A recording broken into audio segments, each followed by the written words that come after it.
আসসালামু আলাইকুম শেখ ওয়ালাইকুম সালাম। একজন বোনের বয়স ৪৫ বছর, ডায়াবেটিস আছে, আল্লাহ শেফা দিক।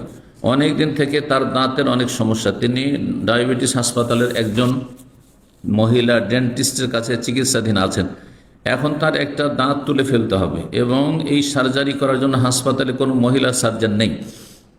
দাঁতের অন্যান্য কাজ মহিলা ডাক্তার করলেও দাঁত তুলে ফেলার কাজটা পুরুষ সার্জন করেন। এমত অবস্থায় তিনি কি করবেন? জায়েজ রয়েছে যদি সম্ভব হয় তার পক্ষে, যে অন্য আশেপাশে আরও বা কোনো হাসপাতাল আছে যেখানে মহিলা সার্জন আছে আর সেখানে সে আর্থিক দিক থেকে পৌঁছিতে পারবে, তাহলে সেখানে সে রেফার নেবে অথবা সেখানে গিয়ে এই সার্জারিটা করাবে বা দাঁত তুলবে। আর যদি সেটা সম্ভব না হয়, এরকম জরুরি হয়, তাহলে মহিলা রোগীর চিকিৎসা পুরুষ ডাক্তার কাছে জায়েজ। এইগুলো বিস্তারিত এর আগে আলোচনা করেছি প্রশ্নোত্তর পর্বে। ১ নম্বরে রাখতে হবে মহিলার চিকিৎসার জন্য, মহিলা রোগীর চিকিৎসার জন্য মুসলিম মহিলা ডাক্তার ১ নম্বর। ২ নম্বর, যদি না পাওয়া যায় মুসলিম মহিলা ডাক্তার, তাহলে অমুসলিম মহিলা ডাক্তার। যদি সেটাও না পাওয়া যায় তাহলে মুসলিম পুরুষ ডাক্তার, মুসলিম পুরুষ ডাক্তার ৩ নম্বরে। সেটাও যখন না পাওয়া যাবে তখন অমুসলিম পুরুষ ডাক্তারের কাছে নিরুপায় হয়ে চিকিৎসা নেওয়া যাবে।